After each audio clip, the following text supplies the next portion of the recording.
မြတ်စွာဘုရားရဲ့သူတော်ကောင်းတရားတွေအထူးသဖြင့်လောကုတ္တရာတရားနိဗ္ဗာန်ချမ်းသာကိုမျက်မှောက်ပြုနိုင်တဲ့မဉ္ဇဉ်ဖူဉ္ဇဉ်တည်းဟူသောလောကုတ္တရာတရားအဲ့ဒီလောကုတ္တရာတရားဟာလောကမှာတန်ဖိုးအကြီးဆုံးအရာလို့ပြောရမှာပါအဲ့ဒီတန်ဖိုးအကြီးဆုံးအရာဖြစ်တဲ့ဒီလောကုတ္တရာတရားသူတရားမြတ်ကိုရကျင်တယ်ဆိုလို့ရှိရင်မိမိရဲ့စိတ်ဓာတ်မှာဘလို့အည်အသွေးတွေနဲ့ပြည့်စုံရမလဲဘလို့စိတ်ဓာတ်မျိုးနဲ့တော့ဒီသူတော်ကောင်းတရားကိုမရနိုင်ဘူးမပြည့်စုံစေနိုင်ဘူးဘလို့စိတ်ဓာတ်မျိုးနဲ့မှဒီသူတော်ကောင်းတရားကိုရနိုင်မယ်ပြည့်စုံနိုင်မယ်ဆိုပြီးတော့အရင်နုဒ္ဓမထေရမြတ်ကလောကုတ္တရာတရားတည်းဟူသောသူတော်ကောင်းတရားကိုပြည့်စုံစေနိုင်တဲ့စိတ်ရဲ့အည်အသွေးလောကုတ္တရာတရားတည်းဟူသောသူတော်ကောင်းတရားတွေကိုမပြည့်စုံစေနိုင်တဲ့အည်အသွေးမမီတဲ့စိတ်ဓာတ်အဲ့ဒါတွေကိုကိုတော်မြတ်ကတွေးတော်မူတာအဲ့ဒါကိုဦးဇင်းတို့ဖေးသက်ပေါင်းသူတော်ကောင်းတို့လောကုတ္တရာတရားတည်းဟူသောသူတော်ကောင်းတရားသည်ဘဝမှာတန်ဖိုးအကြီးဆုံးလောကုတ္တရာတရားတည်းဟူသောသူတော်ကောင်းတရားကိုရမှသာလျင်ဒုက္ခခတ်သိမ်းချုပ်ငြိမ်းနိုင်မယ်အဲ့ဒါလိုသိမြင်နားလည်ထားကြတဲ့တရားဓမ္မတို့ဦးဇင်းတို့တွေအတွက်ဒီလောကုတ္တရာတရားတည်းဟူသောသူတော်ကောင်းတရားသူတရားမြတ်ကိုရရှိဖို့အတွက်တို့ရဲ့စိတ်မှာဘလို့အည်အသွေးတွေပြည့်စုံအောင်တို့ကြိုးစားထားရမှာလဲဆိုတာကိုသိမြင်နားလည်ခွင့်ရကြ။နောက်အဲ့ဒါကိုဦးဇင်းတို့ဒီကနေ့ညသူတော်ကောင်းတရားနဲ့ထိုက်တန်တဲ့စိတ်ဓာတ်သူတော်ကောင်းတရားနဲ့မထိုက်တန်တဲ့စိတ်ဓာတ်အဲ့လိုမျိုးအကြံဉာဏ်နားလည်မယ်ဆိုရင်လည်းနားလည်လို့ရပါတယ်။နော်အဲ့ဒါအရှင်တို့ကိုရောမြတ်ကြီးတွေးတာကိုမြတ်စွာဘုရားကဖြည့်ဆွတ်ပြီးတော့ထပ်မံပြီးတော့ဟောကြားထားတယ်။အဲ့ဒီသုတ်တံကိုမြင့်မြတ်သူတို့ဤအတွေ့လို့တရားကောင်းစဉ်လေးမှတ်သားပြီးတော့နာယူကြည်ညိုကြရအောင်နော်ဒီတရားတော်ကိုမဟောကြားသေးခင်မနာကြသေးခင်မှာတရားတော်အလုံးကိုဟောကြားတော်မူခဲ့တဲ့ဘုရားရှင်ကိုတော်မြတ်ရဲ့အင်မတန်အေးချမ်းကြည်လင်တော်မူတဲ့မဟာကရုဏာကိုသိစေဟာတရားလုံးစုံကိုသိတော်မူမြင်တော်မူတဲ့သဗ္ဗညုတဉာဏ်ဒီဟုသောပညာကိုထိုမဟာကရုဏာကိုပညာကိုနှစ်ပါးစုံတို့ဖြင့်ပြည့်စုံတော်မူတဲ့ဘုရားရှင်ကိုယ်တော်မြတ်ကိုယုတိမြတ်တို့ရှိခိုးပူဇော်ကြအောင်စို့အလုံးလက်အုပ်ချီမိုးပြီးတော့အာယုံပြုကြရအောင်ကရုဏာတိတလဟရယပညာပေဇောတဝိဟတမောဟတမံသာနရမရလောကကရဝန္တိတုကတံဂတိဝိမု ṭ ံကရုဏာတိတလဟရယမဟာကရုဏာတော်ဖြင့်အေးမြသောစိတ်နှလုံးလည်းရှိတော်မူပါ၏ထသောပညာပေဇောတဝိဟတမောဟတမံအရဟတမေတိဟုသောအယောင်အလင်းဖြင့်ဝိဇ္ဇာတိဟုသောမိုက်မောင်းကိုဖယ်ခွာတော်မူ၏ထသောသာနရမရလောကကရုလူနှင့်မြမတ္တဝါနန္ဒတို့၏ကြောက်တီတန်တုလေကရုပြုရာတဆူရီသောဆရာသခင်လည်းဖြစ်တော်မူပါ၏ထသောဂတိဝိမု ṭ ံဒေဝမနုဿာနိရယနှင့်ပေတတရိစ္ဆာလာယရှိငါတန်သောဂတိတို့မှလိထိုသဖြင့်ကင်းလွတ်တော်မူ၏ထသောသူကတံတတ္တဝါတို့ဟာအကျိုးများကြောင့်ဟုတ်မှန်သောစကားကောင်းကိုသာမျက်ဆိုတော်မူပါ၏ထသောဗုဒ္ဓံသစ္စာလေးရတရားမြတ်ကိုလက်ပေါ်တင်လာပရမညာကဲ့သို့ပြတ်သားတင်နေသိမြင်ပေတတ်ဘုရားရှင်ကိုယ်တော်မြတ်ကြီးကိုမေယံတရားပုဂ္ဂိုလ်တရားနာပုဂ္ဂိုလ်ခေါ်ဆိုပညတ်ပရမတ်မမူယုံနာနှဖျားဖြစ်ကြပါသောဘုရားတပည့်တော်တို့သည်ဟိုနေဝနာမှာကာယဝစီမနောချီ၍သုံးလီဒွါရပနာမဖြင့်ဒုက္ခယုကျိုးလက်စုံမောဟရှိခိုးဥညွတ်ပါ၏မြတ်စွာဘုရား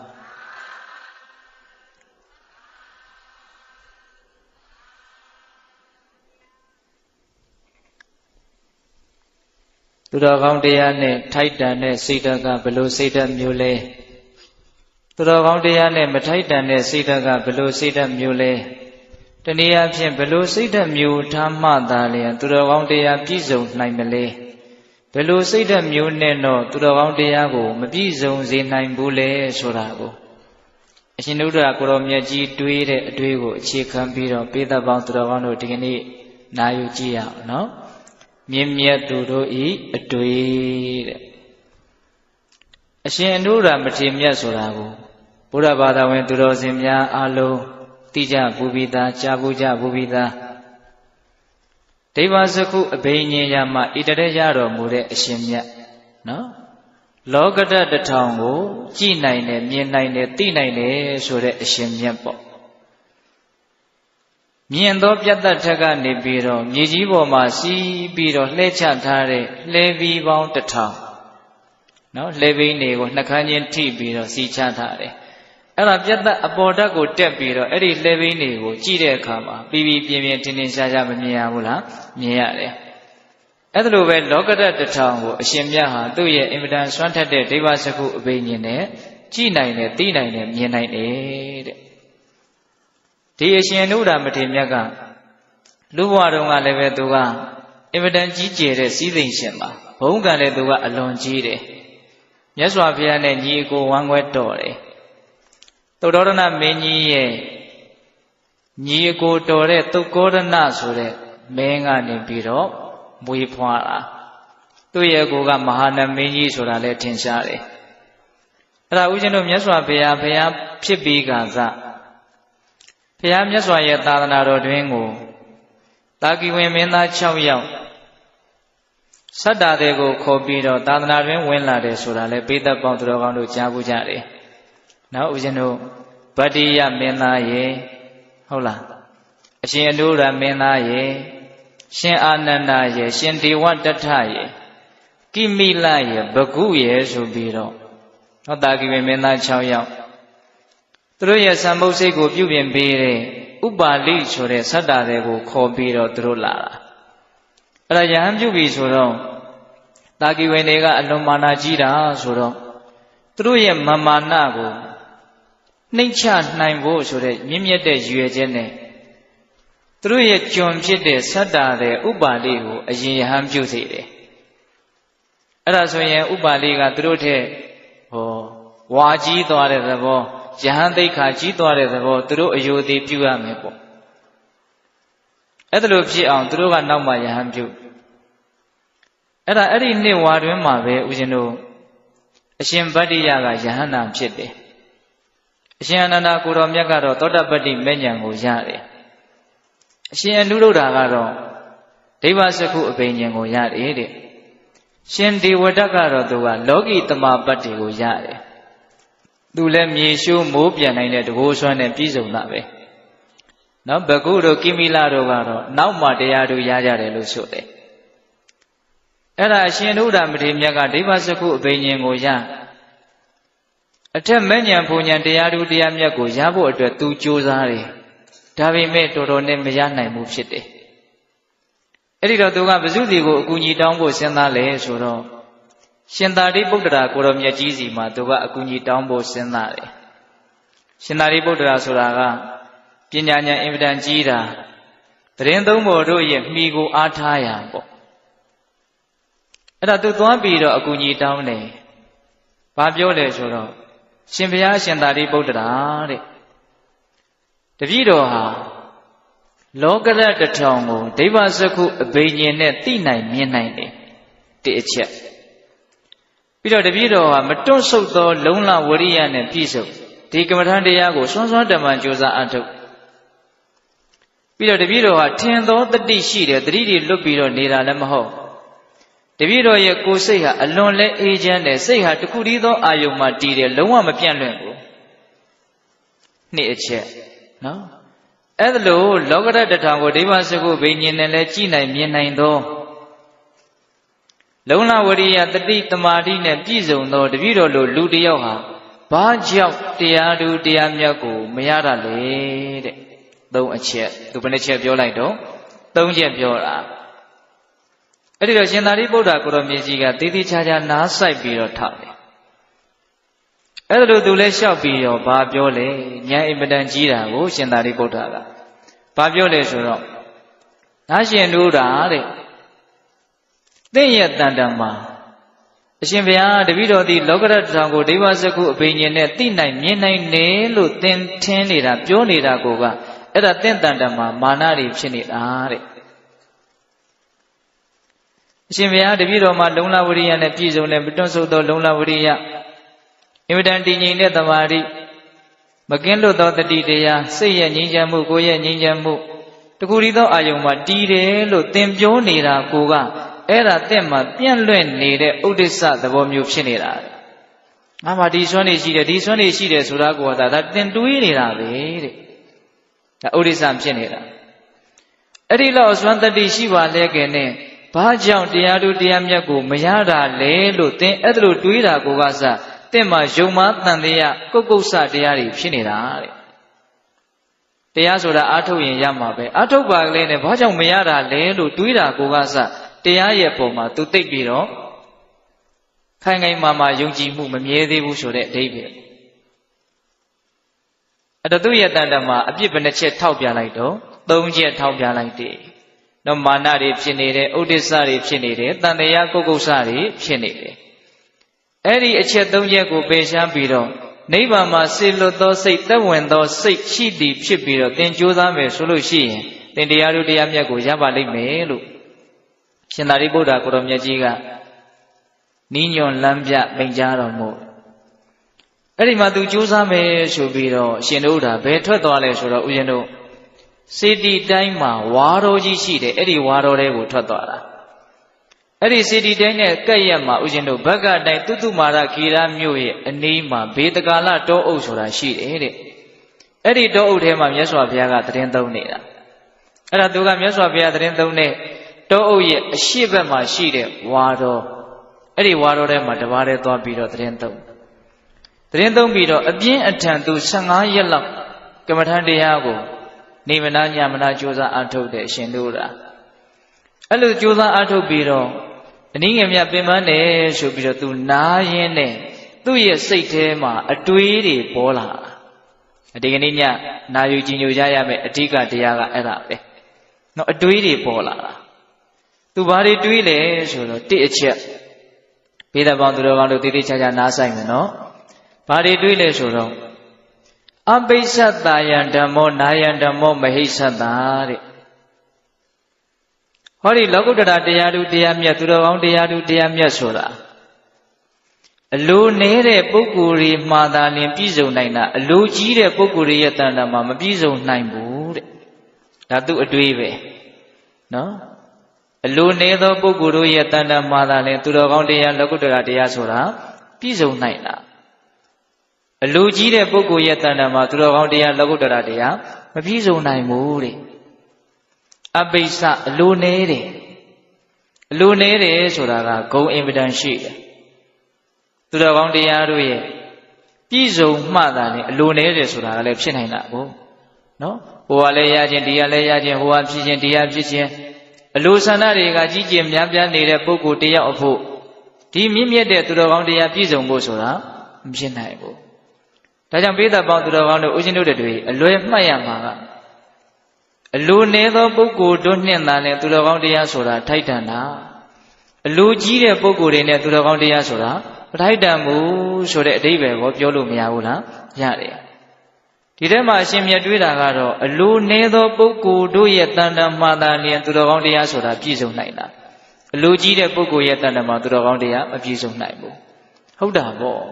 သေချာစဉ်းစားကြည့်နော်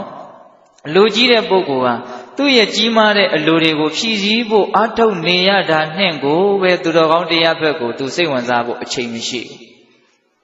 ။ရံဖန်ရံခါကြိုးကြစိတ်ဝင်စားတော့လည်းပဲတကယ်လက်တွေ့မှာအလိုကြီးနေတဲ့အတွက်ကြောင့်သူလိုချင်တာတွေကိုရဖို့ဖက်ပဲတကယ်တမ်းကျတော့လှုပ်ဖြစ်သွားတယ်။ဒီစိတ်ရဲ့ငြိမ်းချမ်းမှုသူတော်ကောင်းတရားကိုသိဖို့ဒါဥစဉ်တို့လောကုတ္တရာတရားဆိုတဲ့အဆင့်ကိုအသာထားပါအောင်နော်။စိတ်ရဲ့ငြိမ်းချမ်းမှုဘဝမှာအေးချမ်းချမ်းလေးနေရဖို့ဆိုတာလောက်တောင်မှအလိုကြီးတဲ့ပုဂ္ဂိုလ်ဟာအဲ့ဒီဘက်ကိုလှည့်ဖို့မလွယ်ဘူးသူ့ရဲ့ကြီးမားတဲ့အလိုကိုပဲသူဖြည့်ဆည်းနေရတာနဲ့သူ့ရဲ့တန်ဖိုးရှိတဲ့ဘဝတန်ဖိုးရှိတဲ့အချိန်တွေဟာကုန်ခန်းသွားတာပဲများတယ်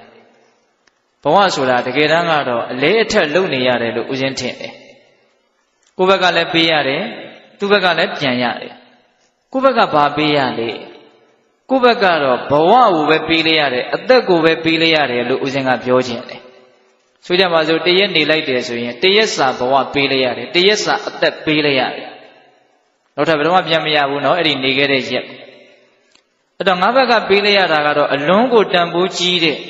ဖြစ်နိုင်ကြီးအလွန်ကြီးတဲ့အခွင့်အရေးနဲ့ပြည့်ဝတဲ့တကယ့်ဘဝကိုပဲပေးလိုက်ရတာဟိုဘက်ကဘာပြန်ရမလဲဆိုတာမစဉ်းစားသင့်ဘူးလားကိုကကောင်းတာတွေလုပ်မယ်ဆိုလို့ရှိရင်တော့ဘဝပေးလိုက်ရတာနဲ့တန်တယ်ပေါ့ဘဝထက်ပိုးပြီးတော့တန်ဖိုးကြီးတဲ့ကောင်းတာကိုကိုပြန်ရတာကိုတော့တကယ်လို့ကိုကမကောင်းတာလုပ်မိပြီဆိုရင်တော့ဘဝကကုံသွားရတဲ့အထက်ပေးလိုက်ရတဲ့အထက်ပြန်ရတာကြီးကမကောင်းတာကြီးပြန်ရတယ်ဒါကိုပဲအရှုံးမြတ်တွေ့ရမယ်ဆိုတဲ့အဓိပ္ပာယ်ကိုရည်ညွှန်းပြီးတော့ပြောရမရောက်ဘူးလားရောက်တယ်မကောင်းတာလုပ်မိရင်ရှုံးတယ်ကောင်းတာလုပ်မိရင်မြတ်တယ်နော်ဒါကြောင့်ပိဋကပေါင်းသူတော်ကောင်းတို့ဘဝမှာလိုချင်တာတစ်ခုခုကိုတော့လူတိုင်းဟာရှာဖွေနေကြတာပဲဒါကြောင့်ဘာတွေရှာပြီးတော့ငါဘာတွေရတယ်လဲဆိုတာကိုစီစစ်ဖို့မလိုဘူးလားလိုတယ်သူတော်ကောင်းတရားကိုရှာမှသူတော်ကောင်းတရားနဲ့ထိုက်တန်တဲ့ငြိမ်းချမ်းမှုချမ်းသာမှုဆိုတာရတာနော်လောကီပစ္စည်းဥစ္စာကိုရှာမယ်ဂုဏ်ပကသနာကိုရှာမယ်ဆိုရင်တော့သူတော်ကောင်းတရားနဲ့ထိုက်တန်တဲ့သူတော်ကောင်းတရားကြောင့်ဖြစ်တဲ့ချမ်းသာဒုက္ခကိုရနိုင်မလားမရနိုင်ဘူးလောကီအရာကိုရှာရင်လောကီဟာပဲရမယ်ကိုရှာတာပဲကိုရမှာဟုတ်လားအဲ့ဒီတော့ရလာတဲ့အရာတွေဟာဘယ်အရာကတန်ဖိုးဘလောက်ဘယ်အရာကတန်ဖိုးဘလောက်ဆိုတာကိုလည်းခေါ်ချနားလည်ဖို့တော့လိုမဲ့ထင်တယ်ဒီနေရာမှာတန်ဖိုးအကြီးသေးဆိုတာကကိုရထားတဲ့အရာကကိုယ့်ကိုဘလောက်ချမ်းသာမှုဖြစ်စေသလဲဆိုတာနဲ့တိုင်းတာရမယ်လို့ဦးဇင်းထင်တယ်ဟုတ်လားပစ္စည်းဥစ္စာကငါ့ကိုဘလောက်ချမ်းသာစေသလဲဂုဏ်ပကသနာတွေကငါ့ကိုဘလောက်ချမ်းသာစေသလဲသို့မဟုတ်ငါသိထားတဲ့သူတော်ကောင်းတရားအတိကလေးဘာမှမပြောပတော့ပေမဲ့နော်အဲ့ဒီအတိကလေးကငါ့ကိုဘလောက်ချမ်းသာစေသလဲဘလောက်ချမ်းသာသေးသလဲဆိုတာရဲ့အဖြေဒီပင်လေတန်ဖိုးဘလောက်ကြီးသလဲဆိုတာရဲ့အဖြေပဲဟုတ်ရဲ့လားဒါကြောင့်ပိဋကပေါင်းသူတော်ကောင်းတို့ကိုနားလေတယ်လို့လောကကြီးမှာရှာဖွေနေကြတာကိုရှာတယ်လို့ကိုရကြတာသူတော်ကောင်းတရားနဲ့ပစ္စည်းဥစ္စာနဲ့သူတော်ကောင်းတရားကပိုတန်ဖိုးရှိတယ်လို့တော့ပါဇက်ကတော့ပြောကြတာပဲထိုက်တဲ့လောက်လဲသဘောတော့ပေါက်ကြတာပဲသို့တော့တကယ်လက်တွေ့မှာကြတော့ဘာကိုပဲအရှာများတော့ပစ္စည်းဥစ္စာပဲရှာကြတာပဲအဲ့တော့ကိုရှာတာကိုရတာနော်အင်ညာဟိလာဘူးပဏိတာအင်ညာနိဗ္ဗာန်ဂါမိနိလလဘရာချောင်းနီလန်းကတစ်မျိုးပဲတဲ့စိတ်ရဲ့စစ်မှန်တဲ့ငြိမ်းချမ်းမှုကိုရဖို့နီလန်းကတစ်မျိုးပါတဲ့ပိဋကတို့စဉ်းစားဖို့လိုတယ်နော်ဒါဥစဉ်ကစဉ်းစားတရားလေးတွေပြောတာခုဒီမှာအရှင်မြတ်ကစဉ်းစားနေတယ်အလိုနည်းသောပုဂ္ဂိုလ်တို့ရဲ့တန်တမာသာလျှင်သူတော်ကောင်းတရားဆိုတာပြည့်စုံနိုင်တာအလိုကြီးသောပုဂ္ဂိုလ်ရဲ့တန်တမာသူတော်ကောင်းတရားဆိုတာမပြည့်စုံနိုင်ဘူးလို့သူစဉ်းစားဒါလက်တွေ့ကလေးနားလည်ဖို့ဒါဥစဉ်တို့ပြောတာပါဟုတ်လားအဲ့ဒါတိအချက်သူစဉ်းစားနောက်နှစ်အချက်သူပါဆက်ပြီးတော့စဉ်းစားလဲဆိုတော့တန်ဒုဋ္ဌတာယံဓမ္မောနာယံဓမ္မောအတန်ဒုဋ္ဌတာသူတော်ကောင်းတရားဆိုတာရောင်ရဲတင်းတင်းနဲ့တန်တုဋ္ဌိတရားနဲ့ပြည့်စုံတဲ့ပုဂ္ဂိုလ်ရဲ့တန်တမာသာလည်းပြည့်စုံနိုင်တာမရောင်ရဲမတင်းတင်းနိုင်တဲ့ပုဂ္ဂိုလ်ရဲ့တန်တမာသူတော်ကောင်းတရားဆိုတာမပြည့်စုံနိုင်ဘူးဒါသူတွေးတဲ့အတွေ့ဒုတိယအတွေ့ပဲရောင်ရဲတင်းတင်းမှုဆိုတဲ့တန်တုဋ္ဌိတရားနဲ့ပြည့်စုံတဲ့ပုဂ္ဂိုလ်ရဲ့တန်တမာသာလည်းသူတော်ကောင်းတရားဆိုတာပြည့်စုံနိုင်တာရောင်ရဲတင်းတင်းမှုမရှိတဲ့ပုဂ္ဂိုလ်ရဲ့တန်တမာသူတော်ကောင်းတရားမပြည့်စုံနိုင်ဘူးတဲ့ဒါကြောင့်ရောင်ရဲတယ်ဆိုတာပိဋကပေါင်းသူတော်ကောင်းတို့အလုံးသိပြီးသားပါဒီတရားရဲ့ဏိဂုံးပိုင်းမှာလည်းမြတ်စွာဘုရားကတခုစီအလိုနည်းတယ်ဆိုတာဘာရောင်ရဲတယ်ဆိုတာဘာဆိုတာကိုဝေဖန်ခွဲခြားပြီးတော့ဟောဥမှာမြတ်စွာဘုရားကဘုရားရှင်မြတ်တွေးနေတဲ့အတွေးထဲမှာမို့ဦးဇင်းကအတိပ္ပယ်ကိုပြည့်ပြည့်စုံစုံမပြောသေးတာရောင်ရဲတင်းတိမ်တဲ့ပုဂ္ဂိုလ်ရဲ့တဏ္ဍမာသာနဲ့သူတော်ကောင်းတရားပြည့်စုံနိုင်မရောင်ရဲမတင်းတိမ်တဲ့ပုဂ္ဂိုလ်ရဲ့တဏ္ဍမာသူတော်ကောင်းတရားမပြည့်စုံနိုင်ဘူးဟုတ်တာပေါ့မယောင်ရဲတဲ့ပုဂ္ဂိုလ်သည်ထပ်၍ရကျင်နေသောလောဘဖြင့်လည်းအဲ့ဒီအချိန်မှာသူမောပန်းနေတယ်ရနေတာကိုဒါပဲလားဒါလေးပဲလားဆိုတဲ့အတွေးနဲ့လည်းပဲမကြည်မနဲ့သူ့မှာဆင်းရဲနေရအဲ့လိုဆင်းရဲပူလောင်မှုနဲ့သာအချိန်ကုန်နေတဲ့အတွက်ကြောင့်မယောင်ရဲတဲ့ပုဂ္ဂိုလ်ဟာသူတော်ကောင်းတရားသူ့တဏ္ဍာမှာမပြည့်စုံနိုင်ဘူးယောင်ရဲတဲ့ပုဂ္ဂိုလ်ကြတော့သူတော်ကောင်းတရားကသူ့အတွက်အယံသင့်လို့ဖြစ်နေတယ် နော်သူကရောင်ရဲတင်းတိမ်မှုရှိတဲ့အခါကျတော့နှလုံးစိတ်ဝမ်းကငြိမ်းချမ်းနေတယ်ငြိမ်းချမ်းနေတော့သူတော်ကောင်းတရားထည့်ဖို့အတွက်သူ့ရဲ့ခွက်ကအယံသင့်လို့ဖြစ်နေတယ်ဒါကဥစဉ်တွေးမိတာလေးပြောတာပါနော်ရောင်ရဲတင်းတိမ်မှုရှိတဲ့ပုဂ္ဂိုလ်ကစိတ်ကကျဉ်တ်နေတာပြေဝသူ့စိတ်ထဲမှာနော်သူ့မှာဖြစ်နေတဲ့အခြေအနေကိုသူမကြည့်မနဲ့ဘာမှမဖြစ်ဘူးဒါဟာသူ့အတွက်အဆင်ပြေတယ်ဟိုတေမိယယတိပြောသလိုပစ္စုပန်နေနယာပေမိအခုလောလောဆယ်ဖြစ်နေတဲ့အခိုက်အတန့်ဒီအခြေအနေလေးနဲ့သူမျှတတယ်တဲ့သူ့ရဲ့စိတ်ကဟုတ်လားဒါအလွန်ရေးကြီးတယ်နော်လောလောဆယ်ဖြစ်နေတာလေးနဲ့စိတ်ထဲမှာမျှမျှတတအဆင်ပြေအောင်နေတတ်ဖို့အလွန်ရေးကြီးတယ်နော်အဲ့လိုမျိုးရောင်ရဲတင်းတိမ်တဲ့စိတ်ရှိတဲ့ပုဂ္ဂိုလ်သေးသားလျင်သူတော်ကောင်းတရားဟာပြည့်စုံနိုင်တာမရောင်ရဲဘူးမတင်းတိမ်ဘူးဆိုလို့ရှိရင်တော့ပူလောင်မှုတွေနဲ့ရှုပ်ထွေးပြီးတော့ပြောက်ပြက်ခတ်ပြီးတော့အဲ့ဒီပုဂ္ဂိုလ်ဟာသူတော်ကောင်းတရားနဲ့သူ့ရဲ့စိတ်ဟာအံဝင်ခွင်မကြဘူးပေါ့လေဒီလိုပဲပြောရဟုတ်လားဒါကြောင့်အရှင်မြတ်ဒုတိယတွေးတဲ့အတွေးရောင်ရင်မှသာလျင်သူတော်ကောင်းတရားပြည့်စုံမရောင်ရင်သူတော်ကောင်းတရားမပြည့်စုံနိုင်ဘူးတဲ့နှစ်အချက်နောက်နံပါတ်3ဆက်ပြီးတော့သူပါစဉ်းစားလဲဘာတွေးလဲဆိုတော့ဘာဝီဝိထသာယဓမ္မောနာယဓမ္မောသင်္ကနိကာရမတ္တစိတ်ငြိမ်မှုကိုလိုလားတဲ့စိတ်ငြိမ်မှုမှာပျော်ပိုက်တဲ့ပုဂ္ဂိုလ်တို့သားလျင်သူတော်ကောင်းတရားဆိုတာပြည့်စုံနိုင်တာအပေါင်းဖော်နဲ့မွေးလျော်နှစ်ချိုက်ပျော်ပိုက်နေကြတဲ့ပုဂ္ဂိုလ်တွေရဲ့တဏ္ဍာမှာသူတော်ကောင်းတရားဆိုတာမပြည့်စုံနိုင်ဘူးစိတ်ငြိမ်မှုမှာနှစ်ချိုက်ပျော်ပိုက်တဲ့ပုဂ္ဂိုလ်သားလျင်သူတော်ကောင်းတရားဆိုတာပြည့်စုံနိုင်တာတဲ့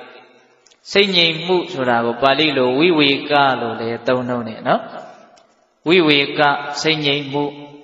ဝိဝေက3မျိုးရှိတယ်ဗျာပိဋကတို့အားလုံးမှတ်သားဖို့မယ်ထင်ပါလေကာယဝိဝေကတဲ့တကိုယ်လေးတယောက်တည်းနေတတ်အောင်ပျော်တတ်အောင်ကြိုးစားပြီးတော့နေတာ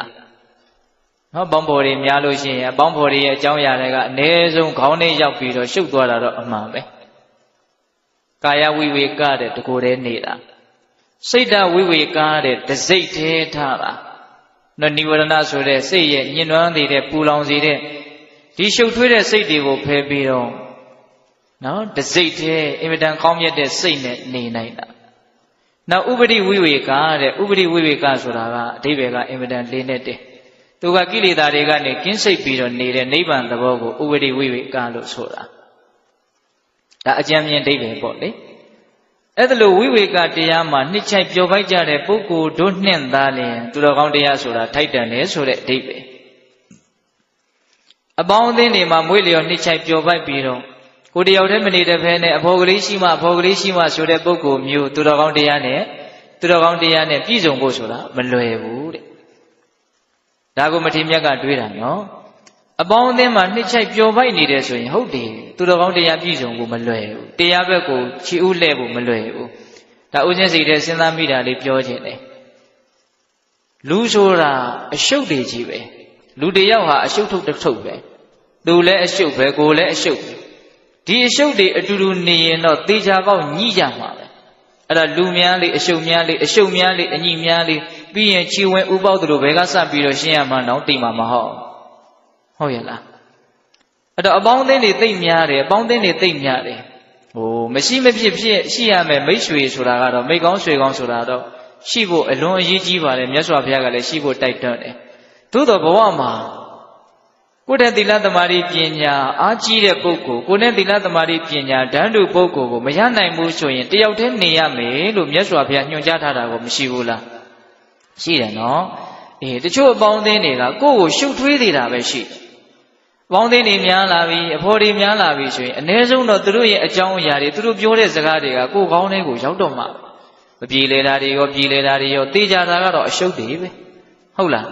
အဲ့ဒါတွေကိုကိုယ်အ ਨੇ ဆုံးတော့စဉ်းစားရမယ်ဖြည့်ရှင်းနိုင်တဲ့အစွမ်းရှိရင်ကိုယ်ဖြည့်ရှင်းပေးရမယ်တကယ်လို့ဖြည့်ရှင်းနိုင်တဲ့အစွမ်းရှိပါလဲနဲ့ဖြည့်ရှင်းမပေးဘူးဆိုရင်လည်းညူစုတာကိုခံရအောင်မယ်အမျိုးမျိုးပါပဲရှုပ်ထွေးမှုတွေကတော့ပြောရင်ဆုံးနိုင်တရားမရှိဟုတ်လားဟိုဥစဉ်ဘာကိုသွားပြီးတော့အမှတ်ရတော့ဆိုတော့တာမဏကပရပိုက်ကရှင်သာရိပုတ္တရာကိုမေးတာရှိတယ်အရှင်ဘုရားဒုက္ခဆိုတာဘာလဲဒုက္ခဆိုတာဘာလဲတဲ့အဲ့တော့အရှင်မြတ်ကဘာပြောလဲဆိုတော့ဘဝသစ်တဖန်ဖြစ်ရင်အဲ့ဒါဒုက္ခဘဝသစ်တဖန်မဖြစ်ဘူးဆိုရင်အဲ့ဒါဒုက္ခပဲလို့ဖြေ အလွန်ကောင်းတယ်နော်ဒီဖြေကအဲ့ဒီမှာသူကဆက်ပြီးတော့ဘာပြောလဲဆိုတော့ဘဝတစ်တဖန်ဖြစ်လို့သာလျင်တဲ့အစာစားတာရေစားတာဆိုတာဖြစ်လာအေးတယ်ပူတယ်ဆိုတာဖြစ်လာတယ်ကျင်ကြီးကျင်ငယ်စွန့်ကျင်တယ်ဆိုတာဖြစ်လာတယ်ဒီဒုက္ခတွေတွေ့တယ်ဒါဘယ်သူမှမရှောင်နိုင်ဘူးနော်အဲ့မှာသူကဘာဆက်ပြောထားတော့ဆိုတော့ဆွေမျိုးတွေရဲ့ဝင်ရောက်ချုပ်ချယ်ခြင်းကိုခံရတဲ့ဒုက္ခဆိုတာလေဘဝတစ်ဖြစ်ရလို့ဖြစ်တာတဲ့အဲ့ဒါလေးထည့်ထားတယ်ဟောဦးဇင်းအဲ့ဒါကိုအရင်စိတ်ဝင်စားတယ်နော်ဘဝတစ်ဖြစ်ရလို့ပူတယ်အေးတယ်ဓမင်းစားတယ်ရေစားတယ်ကျင်ကြီးကျင်ငယ်စွန့်ရတယ်ဒါကပတ်စံရှိရှိမရှိရှိပညာတတ်တတ်မတတ်တတ်လူအစဉ်တတ်မြင့်မြင့်မမြင့်မြင့်လူသားတိုင်းခန္ဓာရှိတဲ့တတ္တဝါတိုင်းတွေ့ရတာမဟုတ်လားအေးအဲ့ဒါနဲ့ဓာတ်တူထည့်ထားတယ်လူရလို့ဖြစ်လာရင်ဆွေမျိုးတွေရဲ့ဝင်ရောက်ချုပ်ချယ်ခြင်းကိုသေချာပေါက်ခံရမယ်မခံရတဲ့လူရှိလားမရှိဘူးเนาะတရားဓမ္မတော့စဉ်းစားတော့အဲ့ဒါလေးကိုဦးဇင်းကသွားပြီးတော့အမှတ်ရတယ်အဲ့တော့ပြောချင်တာကဘာလဲ